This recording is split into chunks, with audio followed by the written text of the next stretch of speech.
My name is Mary, and I shall be your guide today through our tour of Universal Studios and our grand history. Of course, I could not do this job alone, so let me introduce my partner in crime, my other half, and most importantly, our driver, George. Be nice to him, considering our lives are in his hands. Now, just a reminder to stay inside the tram at all times during the tour. That includes your hands, feet, head, tentacles, or any other appendages you might have with you. The last thing we need is for someone to get caught on something or fall out of the car and create a real-world trolley problem. Contrived ethical dilemmas aside, how about we get this show on the road? After you, George! As we go along this tour, you will become familiar with the main features of our lovely park and learn some fun and interesting parts of our history. You never know when that sort of knowledge will come in handy. The first destination on our tour is Timeline Drive. Here you can see posters from some of our greatest hits dating all the way back to our 1931 rendition of Dracula. If you're ever in need of something to watch on a Friday night, maybe give one of these a try. Some of them may be a bit old, but they're still beautiful works of art. Get some friends together and maybe try the original version of The Mummy or Creature of the Black Lagoon. You'll get a kick out of them. The films Universal Studios is better known for in our day and age start in the later half of the 1900s. Many of you have probably heard of the classic thriller Jaws from 1975, or one of my favorites, the 1982 movie E.T. If you didn't know, E.T. stands for extraterrestrial, meaning something that came to us from beyond our planet Earth. Over on our right, these large structures are the studio's production buildings. This is where the magic happens, where everyone comes together to make the movies that we love. It takes a huge number of people to make a film, though, especially today when there are so many special effects. Of course, we need actors, but we also need writers to make the script, directors to make sure that the actors and everyone else make the best artistic choices, and producers to keep everyone on schedule. Of course, none of that would be possible without our carpenters, gaffers, lighting crew, camera people, CGI teams, makeup artists, electricians, pyrotechnicians. Honestly, if you can think of a job, chances are someone with that job has worked on at least one movie with us here, or at least for a little while. You're now entering the New York section. We're only here for a moment, but you can see the Museum of Antiquities. There, you'll find our Revenge of the Mummy ride, where you can help defeat an ancient evil alongside the brave and dashing Rick O'Connell. Don't worry, we'll be back to see the rest of New York later.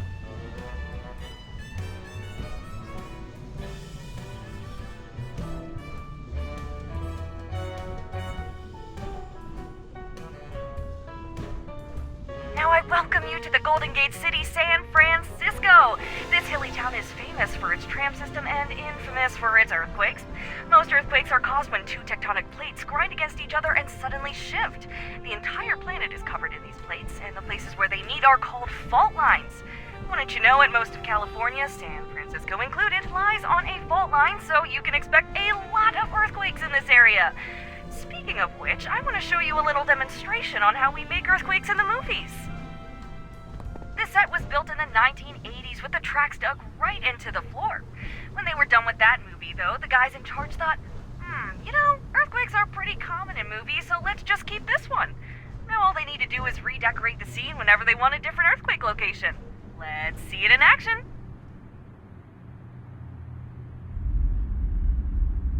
Here we go.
often, but it seems some use and makes for a fun demo like that.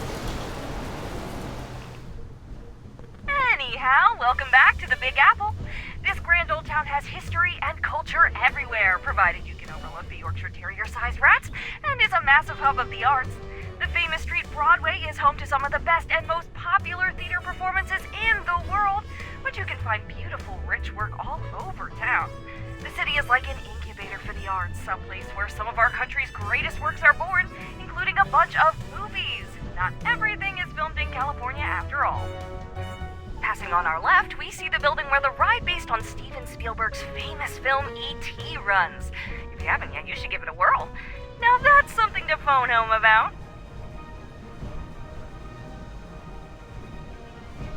Now this is what we call Hollywoodland, and up here is our Monster Cafe, where you can see all of the classic monsters from our films, like Frankenstein's monster, Dracula, the Wolfman, and the creature from the Black Lagoon. And don't worry, they don't bite much. We're passing by the Universal Globe now.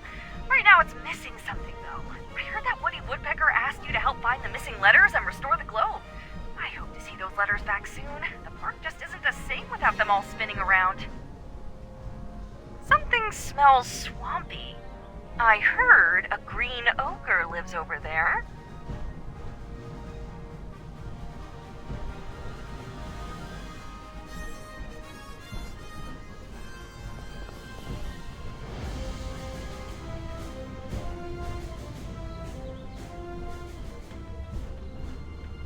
Let's all just take a moment to appreciate the beautiful sounds of nature. Of course, that's all just part of the movie magic. From here, though, we'll be taking a turn into the darker side of the park. We now enter the realm of the Lord of the Jungle. Join me as we pay tribute to Kong, Kong, Kong. Everyone, Kong, Kong, Kong. Really? No one? I'm just... Okay, well, let's hope he isn't insulted by your lack of reverence. Otherwise he might throw this tram all the way to New York, and I don't mean the movie set we just drove through on the way here. By the way, if you haven't yet and are feeling particularly brave, I highly recommend stopping by the ride we have here, Reign of Kong. You can join Kate and her expedition team as they delve into the caverns and other lost places to uncover the secrets of Skull Island. This is what we call Old Mexico, and it's just the kind of place we'd take a camera crew if they were looking to film something set out in the old Wild West. Now this area has something of a weird localized weather system, so I apologize for the rain as we... Hey, George, why'd you stop the tram? You can't go again, right? No, I'm not asking the passengers to get out and push. Not in the rain. That's just...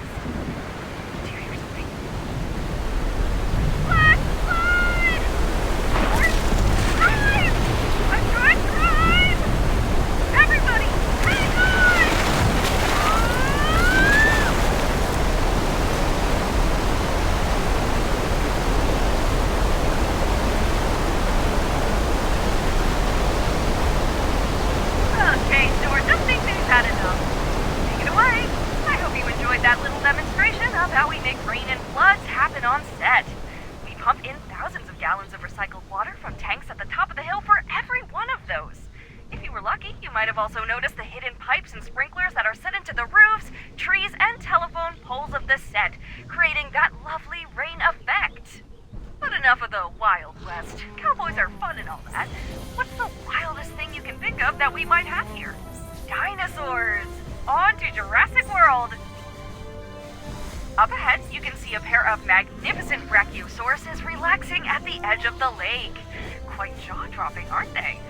In a moment, we'll have a member of the staff join us to talk about what it's like to work with dinosaurs and how they keep things going here.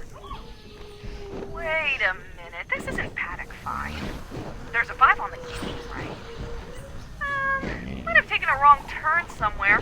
All this equipment is abandoned. Just a reminder, folks, to please keep your hands and feet inside the vehicle at all times. Whew. Don't worry, everything is fine. Seems we got a little too close for that Ankylosaurus comfort.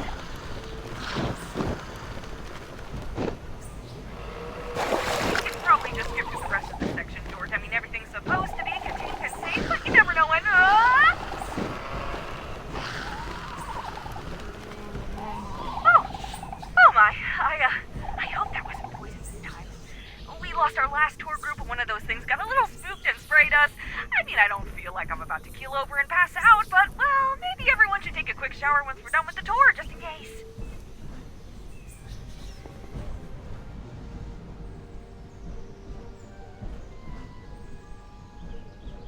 Ah, this is my favorite part of the park.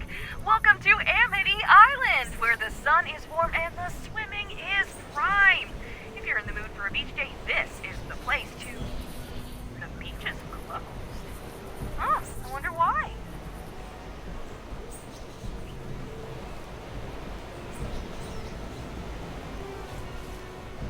Shark! George, get us out of here! Go, go, go, go, go, go, go! Is poor group just cursed or something? I don't know how much more of this my nerves can take. Oh, where is Police Chief Brody when you need him? Well, if you don't mind the giant killer shark, you're all more than welcome to come back and enjoy the Jaws ride at Amity Island, where it's always the 4th of July. Oh, my heart. Seriously, George, I'm starting to think it's time we quit this game. I mean, you saw what happened last week when the Velociraptors got Charlie. Now we're being charged by sharks and sprayed repeatedly by poisonous frilled dinosaurs. Well, I know it's otherwise a pretty good gig, but you don't think they'll feed us to the Velociraptors if we do, right?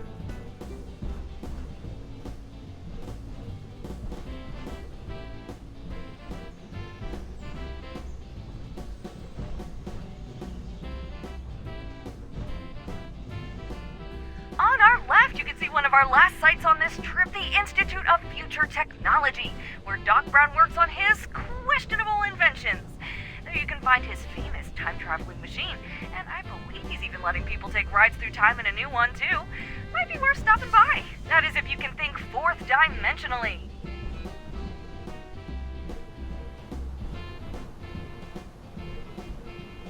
Speaking of time travel, we're going to go back in time to 1955 to the famous Hill Valley Square. Maybe you recognize it from Marty McFly's adventures in Back to the Future.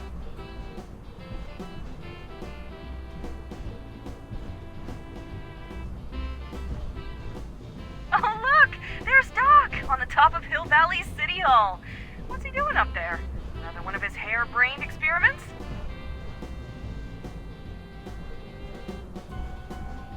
Let's stop for a second and see what he's up to.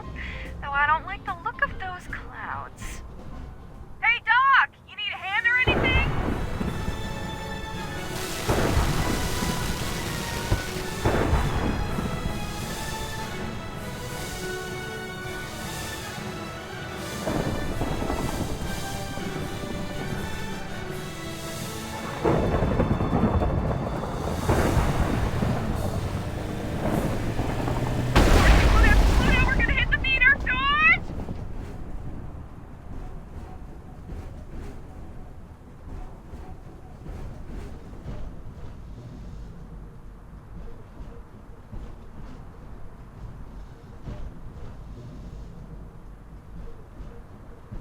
Look, George, you know I like it when you get my heart racing, but maybe leave the stunt driving to the professionals, okay?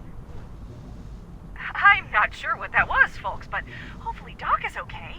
We'll check the infirmary just in case once we're done here. Wouldn't be the first time we've seen him in there. We're entering the dark forest now, folks. I'd ask that you stay very quiet as we pass through these trees. You never know when something might be lurking nearby, and we don't want any monsters to notice us.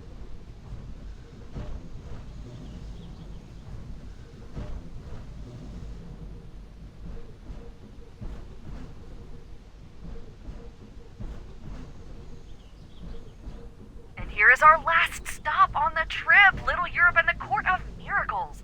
Several of our monster movies were made here, at least in part. Over there, you can actually see a set of double doors that were used at... What's that sound? And drive, George, drive! What was that about? That looked like the Bride of Frankenstein's monster. But where is... Look, there he is! At the top of the windmill! How did it catch fire? I think he's trapped in there. Oh no, the poor thing! Just kidding. While it may look like the windmill is on fire, it's actually just special effects. They will put out those hinge on the structure itself. Now, just to be clear, because a lot of people forget about this, the monster we just saw is from the movie Frankenstein, but Frankenstein was the name of the scientist who created the monster, not the monster himself. A common misconception. But the scientist is the true monster of the story, at least in the original book, because of his arrogance, thinking he had power over life and death, and because he was unable to love his own creation. And with that, we come to the end of our time together. I hope that you enjoyed yourselves. If you did, my name is Mary, and my partner is George. If you didn't, my name is Sue, and the driver was just a figment of your imagination. Enjoy the rest of your day and come back anytime to ride Universal Studios' world-famous studio tour.